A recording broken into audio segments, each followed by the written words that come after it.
I'm not sure exactly what's being negotiated. A European official tells NBC News NATO allies were blindsided by Trump's call with Putin. The official says there's also frustration that Defense Secretary Pete Hegseth said publicly that Ukraine should abandon its hopes of NATO membership as part of a peace deal, effectively making concessions to Russia before, quote, negotiations have even started. By the way, that was President Trump alongside India's Prime Minister Modi yesterday in the news conference. Joining us now live from Munich, columnist and associate editor for the Washington Post, David Ignatius. David, your analysis on what the president has said and also these conversations that he's having directly with Putin. So, Mika, behind me is the packed lobby of the hotel where the Munich Security Conference is taking place. Everybody's jostling. It's like a huge dinner party where everybody's trying to get a seat. And that's kind of a metaphor for me of what's going on in these pre-negotiations. Everybody's trying to figure out what positions the U.S. is taking, how to respond to them. And the positions have been all over the map. President Trump's initial description of his meeting with, or his conversations with Vladimir Putin was very warm, led people to worry that Trump might be getting ready to sell out Ukraine. Similar comments by Pete Hegseth denying Ukraine the likelihood of membership in NATO added to those worries.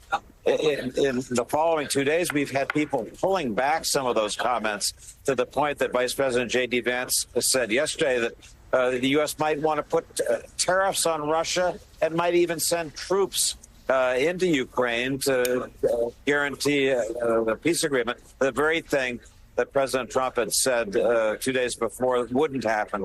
So there's a lot of confusion during the 3 days of this conference here in Munich, where every foreign policy, national security official from around the world gathers. There's going to be nothing but discussion of these negotiations and what positions the U.S. is going to take, and even who's going to do the negotiating for the U.S. That's another mystery. So it's a moment where we've all got lots of questions and not a lot of answers. So, David, if the negotiations effectively are phone calls between Donald Trump and Vladimir Putin, which is how it has now begun, Donald Trump even pointing out that Vladimir Putin used the term MAGA, and he was flattered by that. Putin obviously knows all the buttons to push with Donald Trump, and it appears he's getting exactly what he wanted by supporting him during the presidential campaign. But if it is Donald Trump and Putin really running these negotiations, how concerned are NATO members? How concerned are the people in that room behind you about what this deal will look like?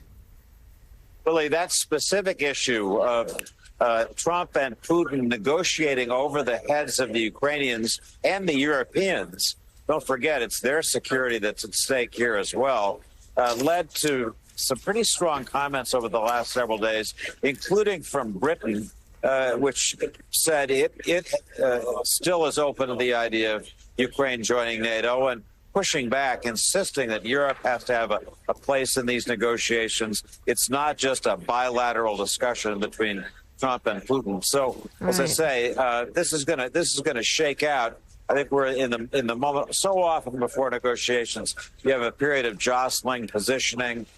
We had what appears to have been an unusually heavy strike by Russia hitting near the Chernobyl nuclear plant. That's been a red line so far in the 3 years of this war. So it's a very unsettled period as we move towards some kind of negotiation. My own guess will be this isn't just going to be Putin and Trump. The Ukrainians will make so much noise that they'll have a seat at the table.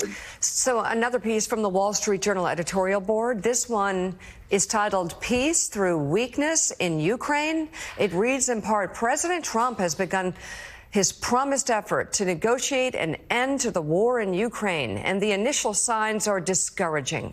He's making concessions to Vladimir Putin without anything in return, and he's informing Ukraine after the fact. Does Mr. Trump want to negotiate peace with honor that will last, or peace through weakness that will reward the Kremlin? Most concerning is that Mr. Trump seems to be excluding Ukraine as a negotiating party, much less partner. Mr. Trump is wrong if he thinks letting Russia dominate Ukraine will result in less U.S. involvement in Europe or enhanced deterrence in the Pacific. The U.S. will end up spending far more on defense and deploying more troops in Europe to defend Poland, the Baltic states, and NATO commitments if he abandons Ukraine. He'll soon find that China is even more emboldened to take Taiwan.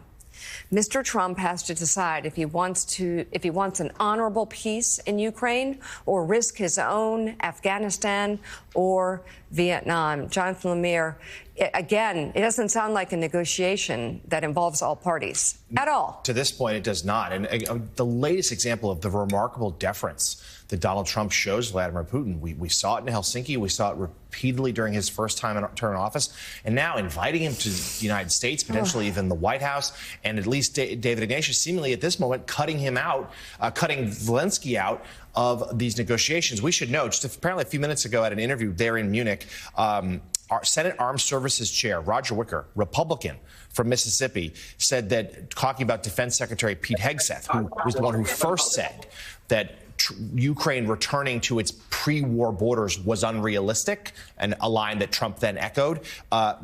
Wicker said that was a, quote, rookie mistake, and said that Hegseth should not have said that because it's giving up leverage in these negotiations. So my question to you is, do we think we'll hear more from Republicans on that might push this White House to rethink how they approach these negotiations? So, Jonathan, there is Republican pushback when you have the Wall Street Journal warning about peace through weakness, about misconceived negotiations. You know that Trump has trouble. This is going to be a very complicated negotiation.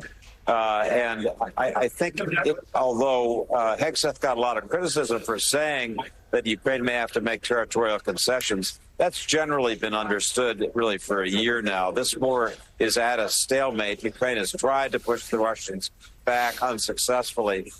So I think that's less the issue than what kind of guarantees Ukraine will have that whatever the ceasefire line is that's agreed, the Russians will be forced by European troops, maybe supplemented by U.S. troops, to stay behind that line. I think that's going to be the key issue in negotiations.